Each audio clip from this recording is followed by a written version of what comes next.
Assalamualaikum warahmatullahi wabarakatuh. Alhamdulillahirabbil alamin. Wassalatu wassalamu ala asyrafil anbiya'i wal mursalin wa ala alihi wa sahbihi ajma'in. Rabbi shrah li sadri wa yassir li amri wa hlul 'uqdatam min lisani yafqahu qawli. Rabbi zidni 'ilma warzuqni fahma. Amin ya rabbal alamin. Teman-teman mahasiswa sejarah peradilan Islam yang saya hormati, di sini saya akan melanjutkan materi yang kedua, yaitu peradilan Arab pra-Islam. Ya, langsung saja meningkat waktu ya. Kemarin saya sudah mendengar sedikit presentasi dari teman-teman dan tanya jawabnya ya. Di sini saya akan memberikan tambahan penjelasan ya. Meskipun apa yang saya jelaskan nanti bisa jadi teman-teman pahami, bisa jadi teman-teman kurang puas ya. Saya minta maaf ya. Pertama, peradilan masa pra-Islam. Yang pertama, peradilan pertama di dunia ya. Sebenarnya peradilan pertama di dunia itu dilakukan oleh Nabi Adam ya. Itu manusia yang pertama melakukan bentuk peradilan ya. Meskipun peradilannya tidak secanggih ya, tidak semapan ya, tidak semodern sekarang ya. Kapan ya Nabi Adam melakukan proses peradilan? Yaitu ketika terjadi pertikaian antara Qabil dan Habil. Kalau teman-teman pernah mendengar ya, Qabil dan Habil kan dua saudara ya, yang pernah bersengketa karena merebutkan seorang perempuan ya. Qabil itu punya saudara yang cantik jelita, sedangkan Habil itu punya saudara perempuan yang kurang cantik gitu ya, bukan jelek tapi kurang cantik ya. Akhirnya ya ada sebuah regulasi bahwa Habil itu bisa nikah dengan saudaranya Qabil ya. Maksudnya kan Habil punya saudara kembar, Qabil punya saudara kembar itu ya. Qabil bisa nikah dengan saudara Habil, Habil bisa nikah dengan saudara Qabil. Tapi Qabil tidak mau. Kenapa? Karena dia malas ya nikah dengan wanita yang enggak cantik katanya gitu ya. Akhirnya dia minta Qabil nikahi adiknya sendiri ya. Sedangkan aturannya enggak boleh. Habil juga senang ya. Dia bahasanya kan tiga wulung gitu ya. Karena saudaranya Qabil cantik ya. Akhirnya Habil ya pengen nikah dengan saudaranya Qabil yang cantik. Tapi dua orang itu kemudian terjadi sengketa ya. Akhirnya Nabi Adam turun tangan memutuskan perkara itu ya. Akhirnya dua orang itu melakukan sayembara gitu ya. Disuruh melakukan sayembara ya. Dua orang itu disuruh oleh Nabi Adam untuk melakukan sayembara. Sayembaranya apa? Ya, Qabil dan Habil harus berkorban ya. Korbannya siapa yang diterima, maka dia yang berhak menjadi istrinya si cantik tadi ya, adiknya Qabil ya. Habil itu terkenal dengan orang yang ahli peternakan, sedangkan Qabil itu orang yang terkenal dengan ahli pertanian ya. Akhirnya Habil korban kambing, sedangkan Qabil korban gandumnya. Akhirnya ya yang diterima itu adalah korbannya Habil, karena terbukti korbannya pedus, kambingnya hilang ya. Akhirnya Qabil nggak terima ya. Akhirnya Qabil membunuh Habil. Sebenarnya yang berhak menjadi, akhirnya yang menang dan berhak menjadi istrinya wanita cantik adiknya Qabil tadi adalah Habil, karena menang sayembara, diterimanya korban yang berupa kambing. Yang konon katanya korban yang berupa kambing itu kemudian digunakan Nabi Ibrahim ya, ketika berkorban menggantikan Nabi Sulaiman, bukan Sulaiman, menggantikan Nabi Ismail gitu ya. Itu pertama. Kemudian ada Nabi Daud dan Nabi Sulaiman ya. Dua orang ini pernah menjadi seorang hakim ya. Terdapat Nabi Sulaiman dan Nabi Daud itu pernah menjadi hakim dalam sebuah kasus ya, yang mana ada seorang yang mengadu kepada Nabi Daud dan Nabi Sulaiman ya. Mengadu apa ya? Ada dua orang ya. Yang satu itu mengadu bahwa kambingnya punya kambing satu-satunya tapi diambil oleh seorang yang lain gitu ya. Nah, akhirnya seorang lain juga mengadu ya, mengadu bahwa kambing itu saya sita karena kambing itu sudah merusak tanaman saya. Gitu. Nah, tapi orang yang satunya ngomong bahwa kambing itu diambil bukan karena merusak tanaman ya, karena dia itu pandai berdebat ya. Akhirnya dia kalah di dalam perdebatan dengan argumentasi yang kalah. Akhirnya kambing itu dimiliki oleh satu orangnya tadi ya. Nah, kemudian Nabi Daud memutuskan bahwa kambingnya biar diberikan kepada orang yang punya tanaman tadi, karena tanamannya dirusak. Akhirnya kambingnya Nabi Daud ngomong, ya udah sebagian rugi diberikan. Tapi Nabi Sulaiman tidak memberikan reputasinya yang kayak gitu. Tapi Nabi Sulaiman kemudian jangan kayak gitu ya. Nabi Sulaiman kan anaknya Nabi Daud ya. Nabi Sulaiman memberikan keputusan bahwa kambing itu bisa dimiliki oleh orang yang punya tanaman, dengan syarat itu hanya sebagai sebuah jaminan gitu ya. Sedangkan orang yang punya kambing yang merusak tanaman tadi bekerja di ladang itu sampai ladangnya itu kembali seperti semula. Kalau ladangnya sudah kembali seperti semula, kambingnya baru boleh atau bisa dikembalikan kepada yang pemiliknya tadi ya. Jadi antara Nabi Daud dan Nabi Sulaiman ketika memutuskan perkara itu mendengarkan dari kedua belah pihak ya. Pihak yang bersengketa, pihak yang tanamannya dimakan kambing, dan pihak yang punya kambingnya. Jadi di dalam tradisi hukum di dunia ini kan, ketika kita pengen memberikan sebuah putusan hukum kan harus mendengarkan pihak-pihak yang bersengketa agar muncul sebuah fakta-fakta yang nantinya akan memberikan keputusan yang adil itu ya.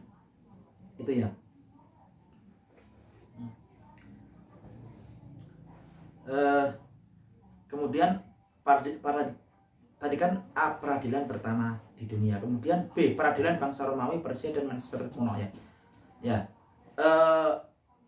Yang pertama, telah memiliki peradilan yang terorganisasi. Jadi bangsa Romawi, Persia dan Mesir kuno itu telah memiliki lembaga peradilan yang terorganisasi, meskipun tidak terorganisir sekarang ya. Sekarang kan sudah ada gedungnya, sudah ada hakimnya, paniteranya dan lain-lain ya. Masih sangat sederhana. Kemudian memiliki undang-undang atau peraturan yang dilaksanakan oleh kaum ya. Yang ketiga, alat bukti berupa saksi, sumpah, dan keadaan tertangkap basah atau sekarang ya, operasi tangkap tangan OTT ya. Jadi sudah kayak gitu ya, harus ada saksi, sumpah, dan keadaan tertangkap basah atau operasi tangkap tangan. Kemudian nomor 4, seorang qadhi harus mempunyai kemampuan dan akhlak yang baik ya.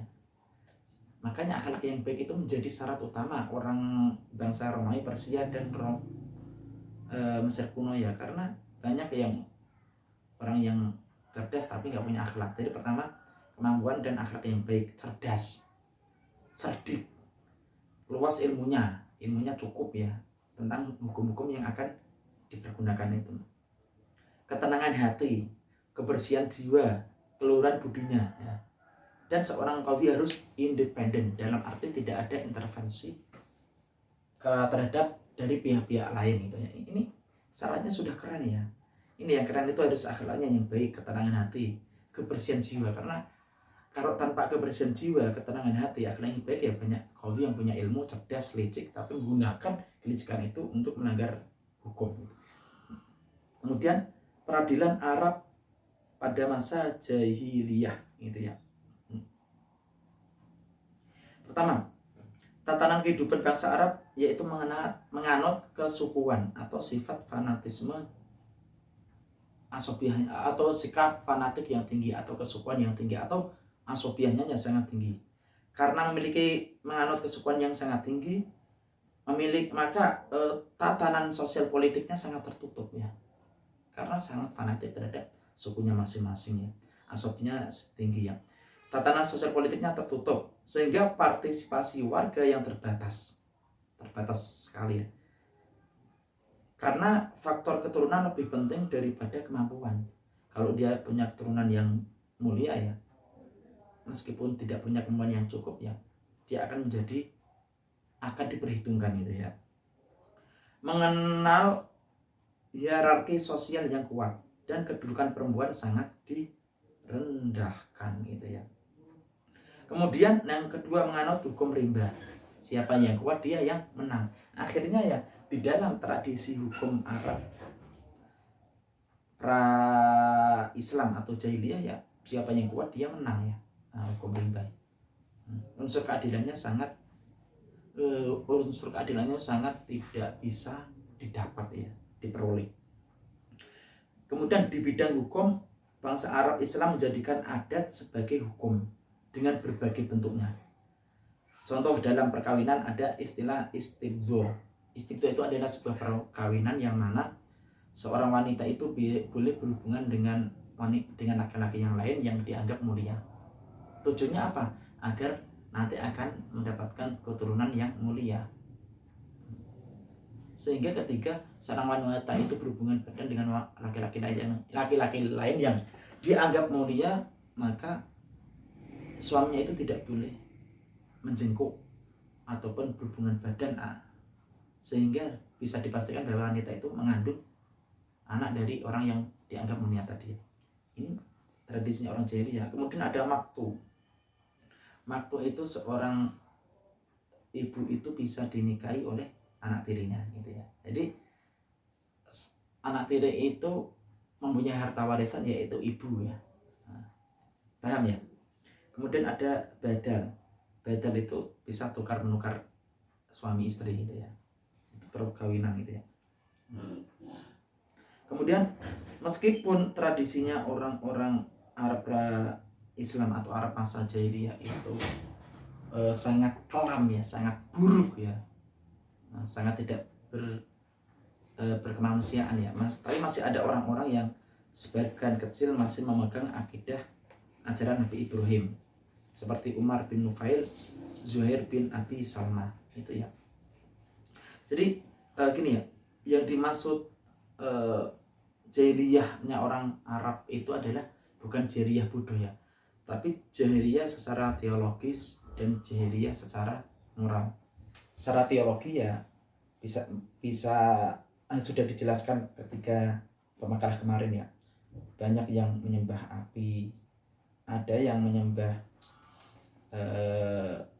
batu, ada yang menyembah bintang, ada yang menyembah berhala. Itu secara teologis ya, tidak mempercayai Tuhan itu satu, yaitu Allah. Ada yang menyembah pohon-pohon yang besar dan banyak sekali ya. Itu secara teologis. Jahiliyah secara moral ya, moralnya jelek. Seperti contohnya suka mabuk-mabukan.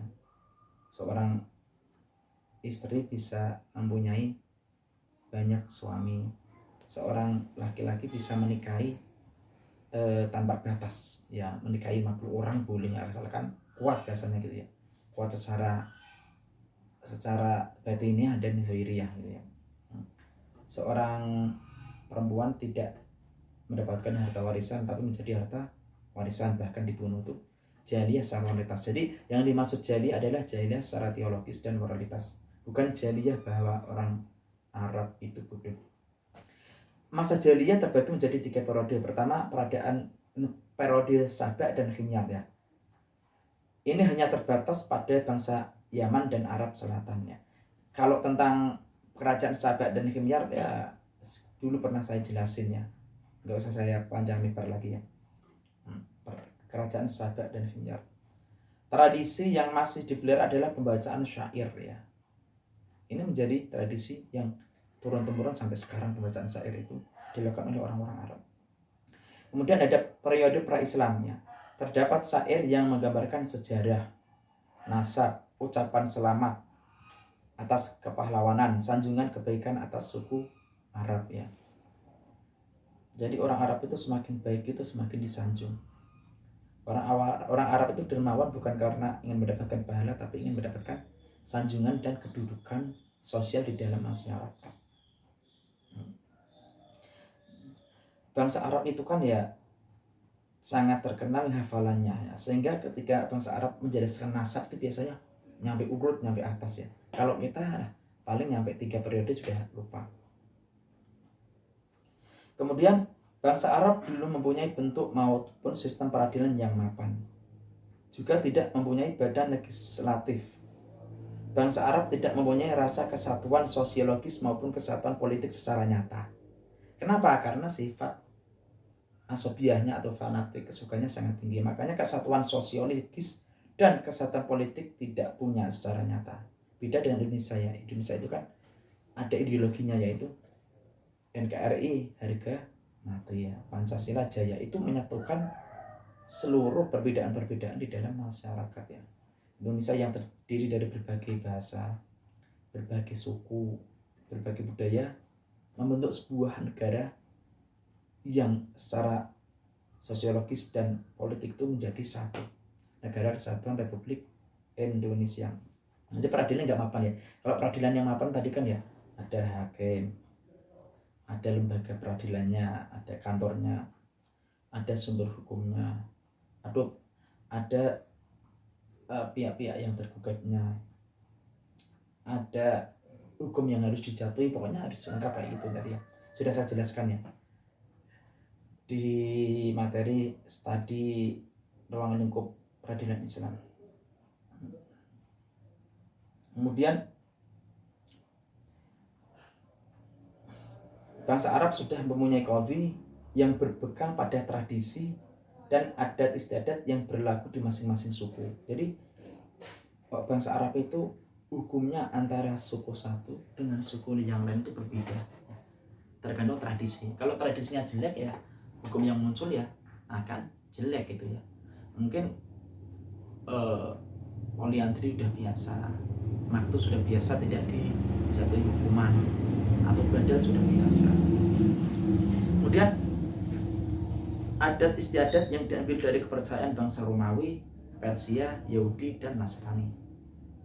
Selanjutnya kasus pidana terutama kematian diselesaikan dengan cara hukum balas dendam ya. Jadi ya ketika orang meninggal dunia, ada orang satu suku meninggal dunia, maka harus balas dendam. Sehingga orang Arab itu sering terjadi peperangan yang bertahun-tahun karena peristiwa yang sepele. Nyawa dibalas dengan nyawa. Meskipun di dalam hukum Islam memang kayak gitu juga ya. Tadi kan sudah ada regulasinya kan itu ya. Kemudian istilah yang dipakai dalam menyebut qadha adalah hukumah, sedangkan qadhi adalah hakam. Beda istilah aja, tapi maksudnya sama.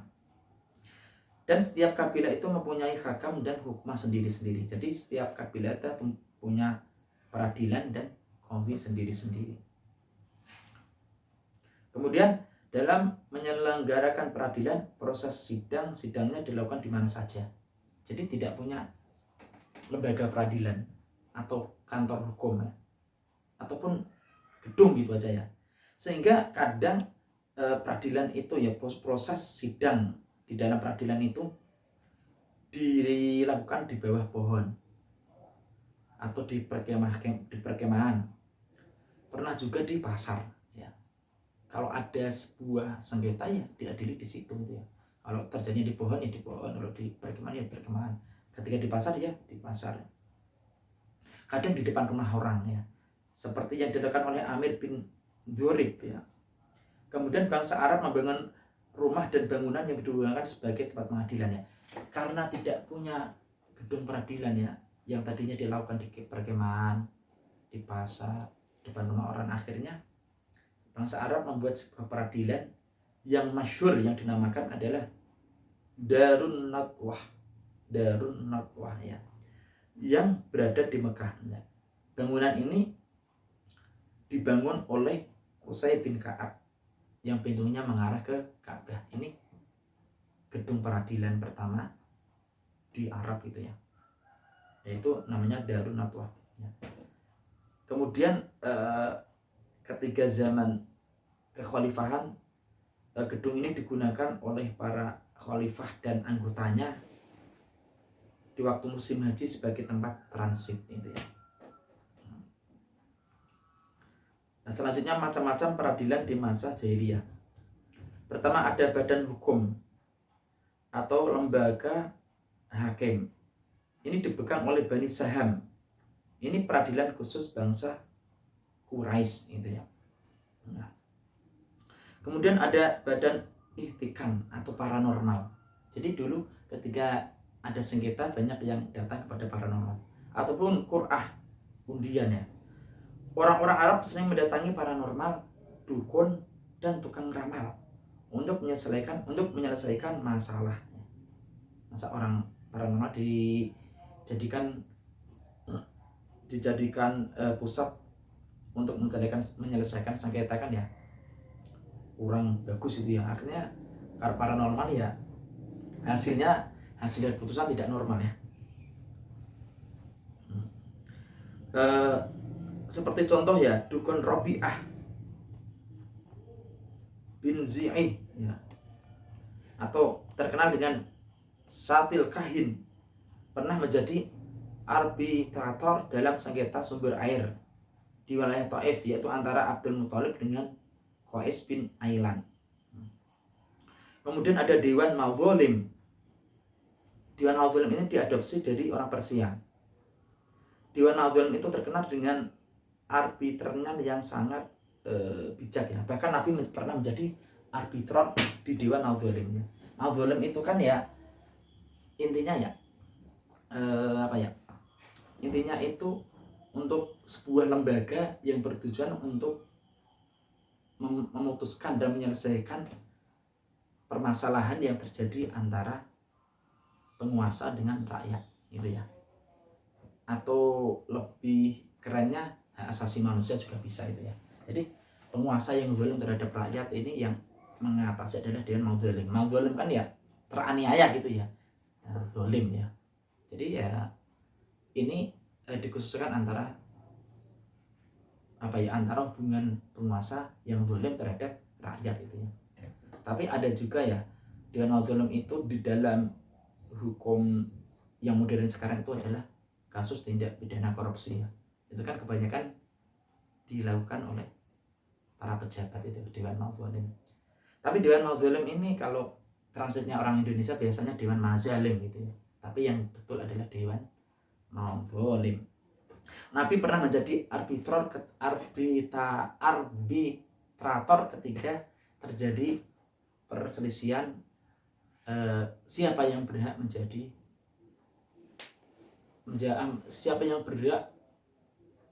menaruh Hajar Aswad ya. Ketika Hajar Aswad itu mau ditaruh di di Ka'bah ya. Akhirnya semuanya merasa berhak. Akhirnya Nabi punya solusi yang baik ya. Akhirnya Hajar Aswad itu dimasukkan ke dalam serban gitu aja lah ya, kain itu ya. Kemudian semua kelompok suku memegang kain itu, kemudian yang menaruh di dalam Hajar Aswad adalah di dalam Ka'bah adalah Nabi. Kemudian saya akan memberikan contoh ya, contoh pada zaman jahiliyah ketika para orang-orang Arab itu memberikan sebuah putusan terhadap sebuah sengketa ya. Ini saya baca di Syiar Peradilan Islam. Umar bin Khattab itu pernah memutuskan pada masa jahiliyah bahwa orang yang merdeka ditebus dengan 2 hamba sahaya. Jadi kayak gitu ya. Orang merdeka ditebus dengan 2 orang hamba sahaya. Kemudian ada Ya'mar bin Auf. Dia disebut sang pembatal. Kenapa? Karena dia berhasil membatalkan pertumpahan darah antara suku Arab Quraisy dan Khuza'ah. Nah, suku Quraisy memarahi suku Khuza'ah dan mengusir mereka dari Mekah. Jadi Orang Quraisy itu menginginkan suku Khuza'ah itu diusir dari Mekah. Kemudian Ya'mar bin Auf itu mendamaikan keduanya ya. Kemudian kedua kelompok itu setuju. Maka Ya'mar bin Auf memutuskan di antara mereka dengan mempersamakan darah dan suku Khuza'ah tidak diusir dari Mekah ya.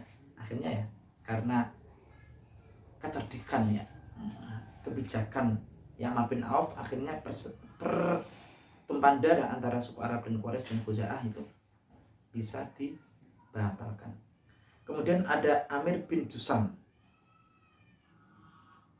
yang mewariskan hartanya kepada anak-anaknya, bahwa anak laki-laki mendapatkan 2 bagian anak perempuan.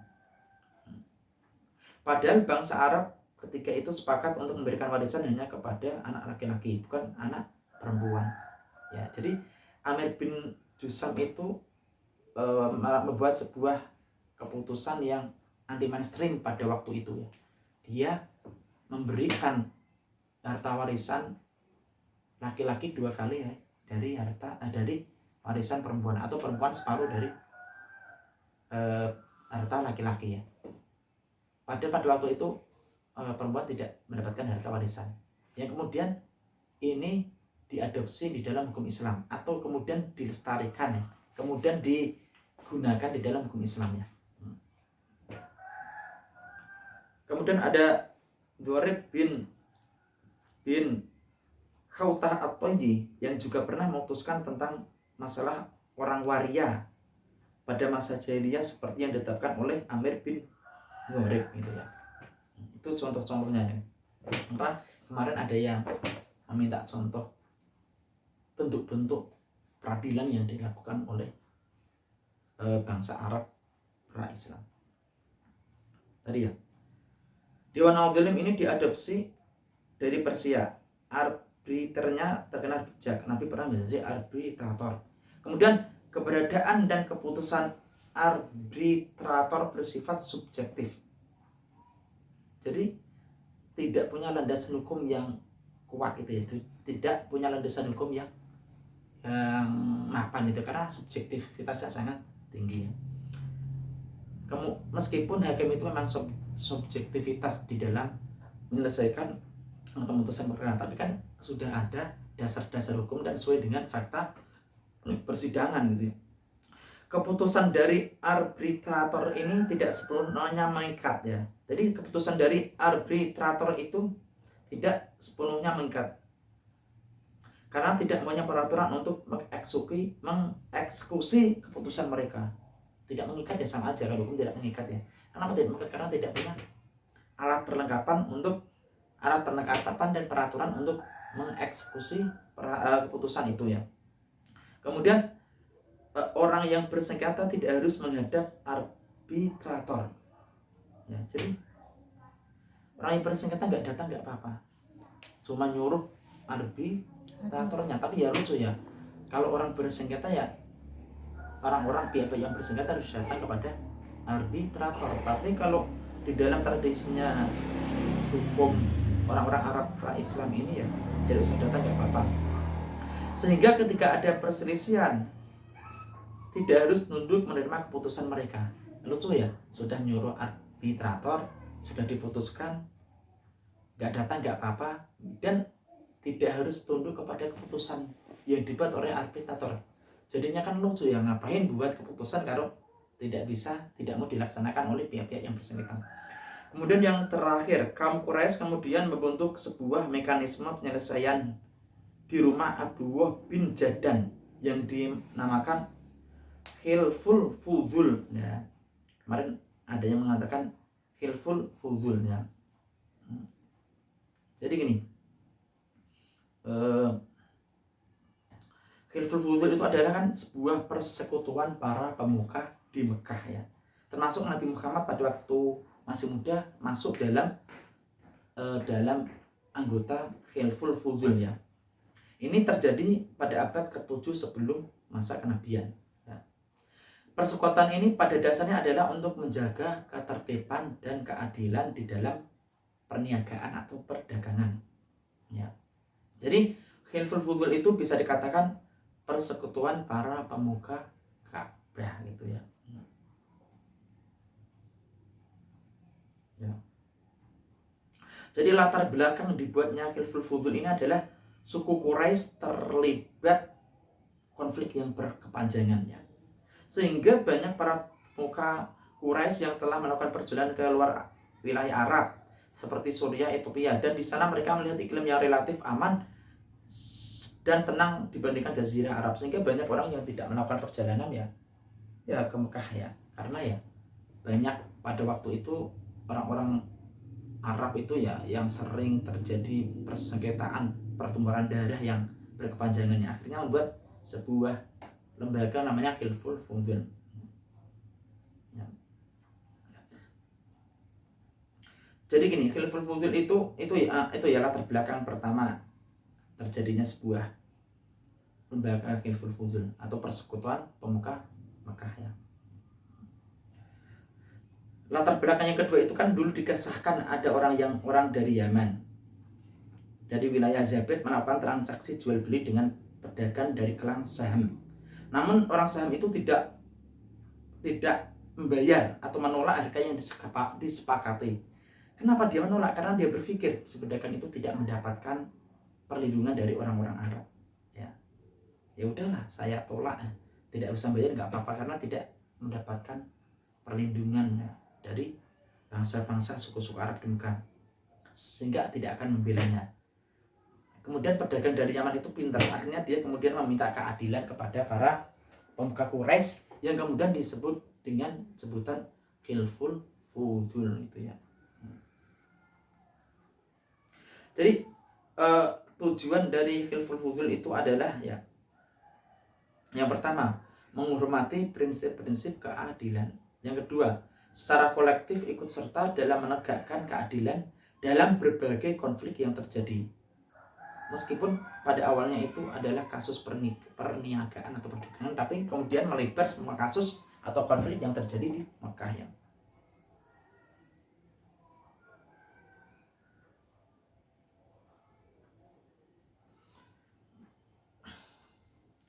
Contoh kasus Khilful Fudul tadi ya, Husain bin Ali pernah mengancam gubernur Madinah ya, karena dianggap tidak berlaku adil ya. Husain mengancam akan membawa kasusnya ke anggota Khilful Fudul ya. Nah, kemudian Anas bin Malik melihat perjanjian sebagai contoh libertarisme dalam Islam ya. Jadi Husain bin Ali ya pernah ya mendapatkan perlakuan yang tidak adil dari gubernur Madinah ya. Kemudian dia dia mengadu kepada Khilful Fudul itu ya. Ya, mungkin cukup itu yang bisa saya sampaikan.